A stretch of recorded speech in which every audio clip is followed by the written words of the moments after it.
industry, who come from the background which actually makes them to do something or to deliver something.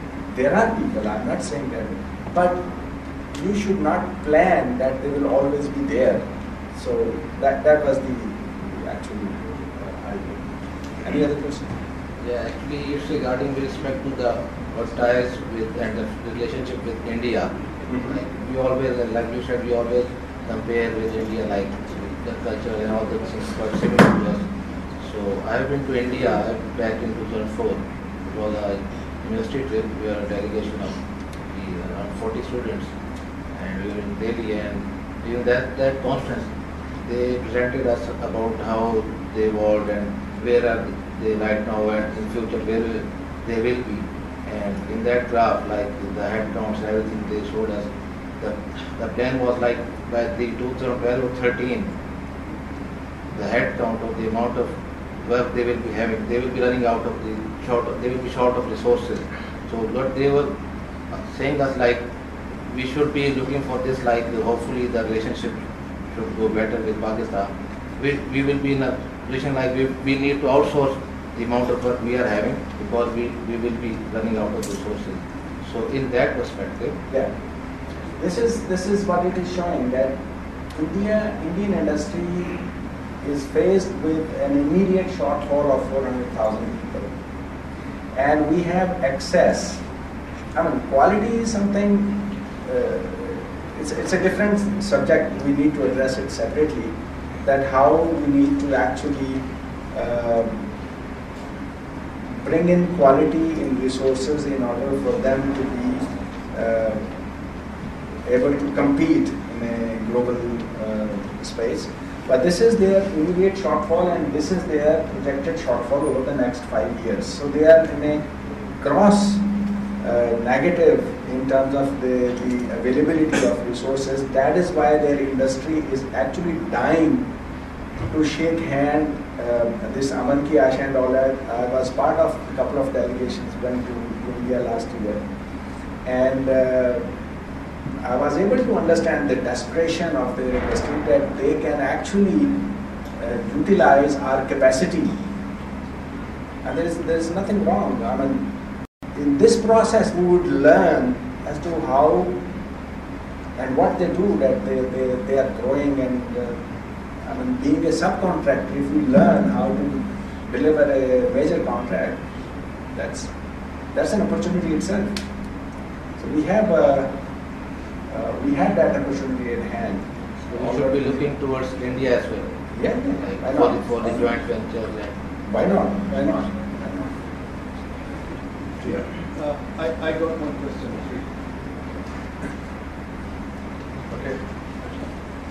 In your opinion, like being you started in '87 and you are here today, like what do you suggest is the method what should seek to apply when you are say you started with 2 people company, and then you actually grow and you become 10 people, then you become like 30, 40, 100 and thousands, like that. Mm-hmm. So in that way, what do you say, what do you suggest are the do's and don'ts, what are the things that one should do, for scaling up, for growing?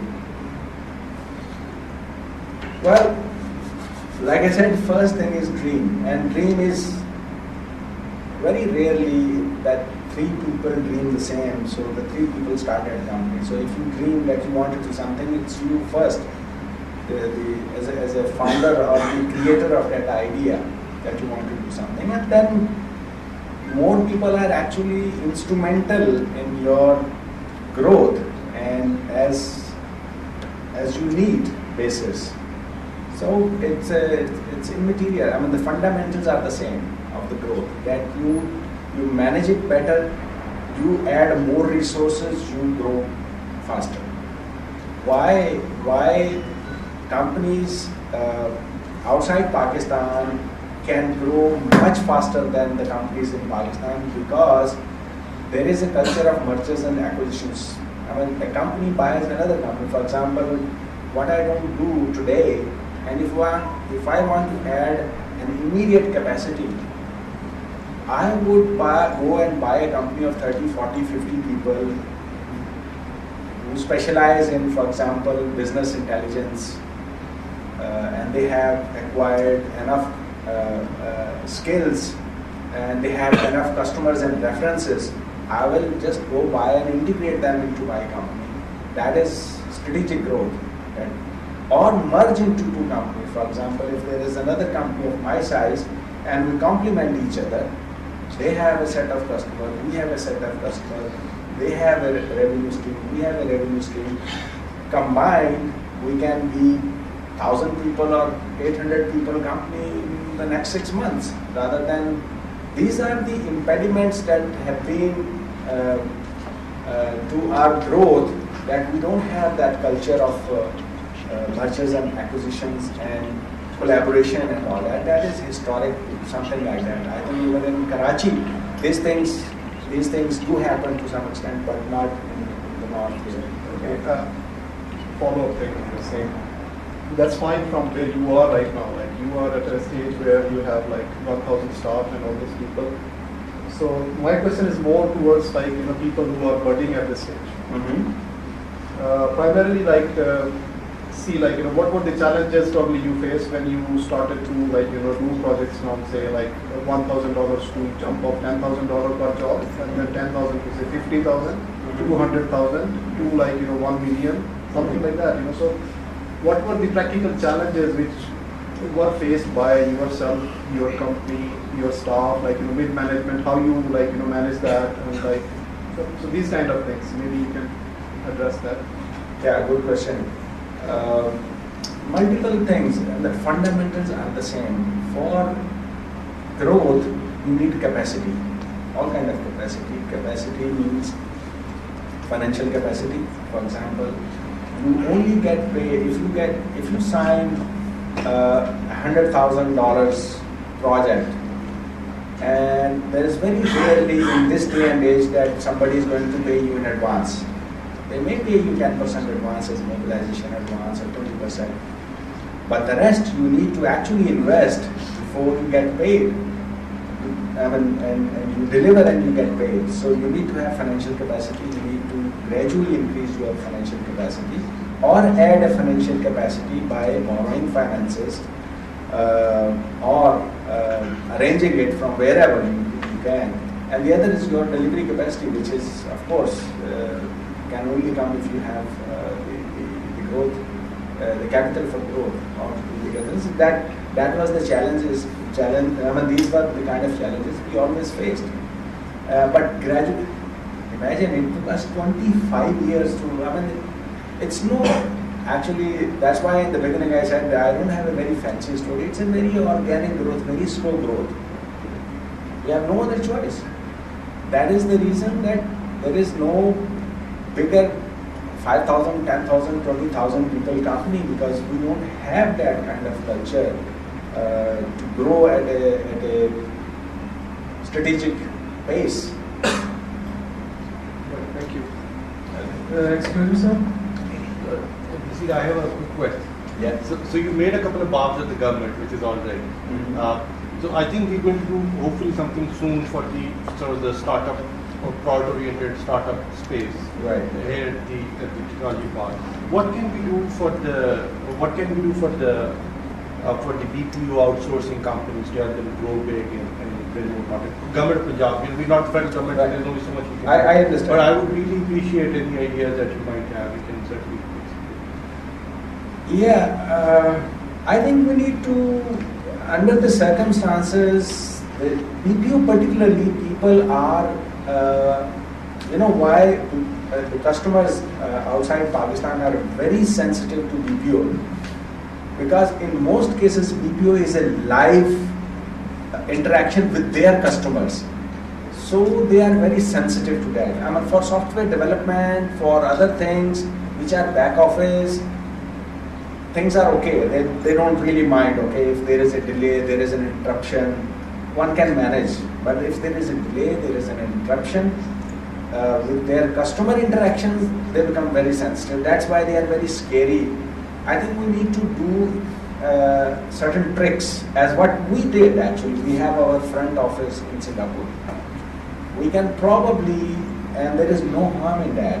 Lots of people can do that. Look what happened in our textile industry, garment textile industry. They had to switch it to Bangladesh and Sri Lanka and all that because they have the front end is there, for example, stitching and all that, but the yarn and fabric and everything is here. So what we can do is we can probably do a trick to have front offices in Manila or Philippines or in India, and then just to give the confidence to the customer and funnel at the back end, which will be a kind of low value thing, but it's better to have something rather than nothing. So we need to do these kind of tricks. Sir, for the starters, what kind of ideas for which the market is more favorable? I have the 2 or 3 friends and a small investment, a small resources.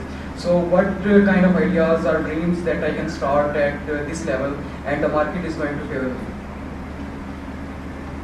You, I think, identify your strengths, and if there is a shortage of resources to support your idea, that is, I think, pretty much available these days. Now you find venture capitalists, I mean, from within the industry, that is no issue. Financial institutions, it may be a little difficult because usually in this sector there is no collateral that they can have from you in order to secure their funding to you. But in absence of that, that is the only thing. I mean, either you give an nth level of confidence and assurance to your customer so that your customer pays you 50% upfront so that you can deliver that size of the project which you were unable to deliver in absence of that kind of funding. So for growth, I mean, it's primarily the capacity that you should have, and I think funding to some extent to support that sustainability and capacity. So, do tell me the market trend, that the market, the idea for which the market is much more secure, that I don't face the loss too much. Okay. So, that kind of, I made a strategy and I go that type of business and for which the market is much more favorable. Mm-hmm. So, do tell me that kind of scope. You mean I should tell you that what are the favorable things in the market that you can do? Which idea, like if I open the software house, so there are much more software houses in Lahore or in Pakistan. Right. So there are other kind of ideas in also information and technology for which the market is growing. Mm-hmm. So do tell me that fields so that I can think that ideas. That would be difficult to suggest something right on the fly here, but I know there is a huge potential in software development even at a smaller scale.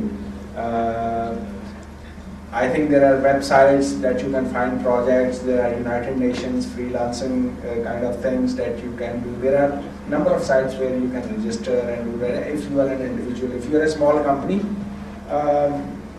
that is even better. There are companies, for example, us, and there would be many other companies who would not go into very small scale software development by ourselves. So we would like to spin off that kind of work to the smaller companies. All right. Okay. So I have a question regarding the second. Okay. Regarding the second ingredient of the startup. You talked about the commitment. Yeah. First from yourself, and then from the customers, and then from the surroundings. Okay. So actually, when you started up, did you have some commitment from your customers? Yes. Not only from customer, I had a commitment from my wife also. That's fine. But I'm more interested about. No, because I had a steady income. I had a company paid car and all that, and all of a sudden I told, look, there might be a difficult period, 6 months or 1 year. So are you ready for these kind of things? She said, yes, you would find me on your side. Dad, I had some customers, some friends who said, okay, if you start, we will give you business. And they did. And that is because of the credibility that I earned over the last 8 years. Because I delivered what I promised. Based on that, I got that commitment from those customers, from friends, from our immediate circles. And obviously I was committed, that's why I was able to pay back to whatever I got from them as an interim investment or borrowing or whatever we call it. So one more question, will you suggest for a person that who has not any job experience, should he start a startup or first he would look for some experience in a job position? Not necessarily. If you have this red block up here, you can do it anytime. It's better if you have several years, few years at least, few years of experience in what you are going to do. It's ideal. But you can start, there are lots of people who start thinking, start dreaming right out of universities. So nothing stops you. You can start it from